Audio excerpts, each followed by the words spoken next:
Dan hari ini Menteri Kesejahteraan Bandar, Perumahan dan Kerajaan Tempatan Datuk Abdul Rahman Dahlan membuat lawatan melihat kerja-kerja mengawal kebakaran hutan di Dengkil oleh petugas bomba dan beliau sudah pun bersedia di talian. Assalamualaikum Datuk. Waalaikumsalam. Datuk, hasil pematian Datuk, bagaimana situasi kebakaran hutan di Dengkil itu? Kita sewaktu lawatan saya di situ tadi, pagi tadi, saya dapati masih ada lebih kurang 140 anggota Jabatan Bomba dan Penyelamat Malaysia. Mereka berkampung di situ sejak seminggu yang lepas. Dan kebakaran itu makin merebak. Dan Alhamdulillah pagi tadi hujan sedikit dan ini dapat mengurangkan sedikit insiden kebakaran. Tetapi oleh kerana tanah itu tanah gambut, maka kebakaran itu masih boleh berlaku di bawah permukaan tanah. Dan saya masih melihat asap keluar. Saya agak kecewa sebab dalam taklimat yang diberikan oleh Jabatan Bomba kepada saya tadi, sebenarnya anggota saya pernah melihat orang kampung di situ membakar hutan secara sengaja, dan apabila mereka cuba untuk mengejar orang kampung itu, mereka lari.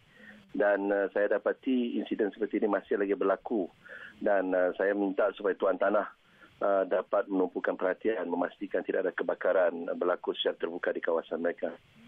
Datuk, berdasarkan pengamatan Datuk, berapa lamakah jangkaan masa yang diperlukan untuk memadam kebakaran di Dengkil ini secara keseluruhannya?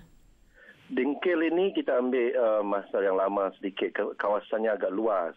138 ekar keseluruhannya, 248 ekar, dan buat masa ini masih lagi kawasan-kawasan itu masih terbakar, dan kita mendapati khususan perlu dibuat di situ sebab berdekatan dengan KLIA. Jerbu ataupun asap itu boleh memudaratkan kapal-kapal kecil ataupun helikopter yang mendarat di KLIA yang tidak mempunyai instrumen landing system. Jadi saya telah arahkan Jabatan Bomba dan Penyelamat Malaysia untuk duduk di situ sampai selesai, dan saya anggapkan ini akan memakan masa berminggu lagi untuk menyelesaikan semua masalah ini.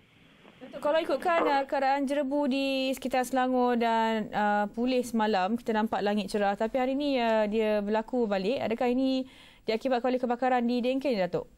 Apa dia? Semalam kita lihat jerebu agak pulih, Datuk. Kita tengok langit pun dah cerah, biru dan sebagainya. Tetapi hari ini jerebu tu kembali di sebalik hujan yang melanda. Adakah ia berpunca daripada kebakaran di Dengkil ini, Datuk? Mungkin. Sebab kita kena faham bahawa kebakaran tanah gambut ini dia bukannya di atas permukaan tanah. Betul. Dia di bawah permukaan tanah dan asap masih keluar. Walaupun kita telah bertungkus selama 24 jam memadamkan api tersebut. Dan saya cukup tahniah kepada Jabatan Bomba dan juga Jabatan Rela, Jabatan Perhutanan Negeri Selangor yang cuba untuk memadamkan api.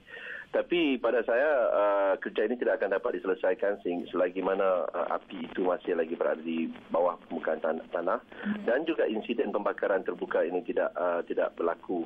Ya, untuk makluman 10,000 ya, untuk bulan Mac, bulan Februari saja 10,000 insiden kebakaran terbuka di seluruh negara. Ini satu statistik yang agak mendukacitakan.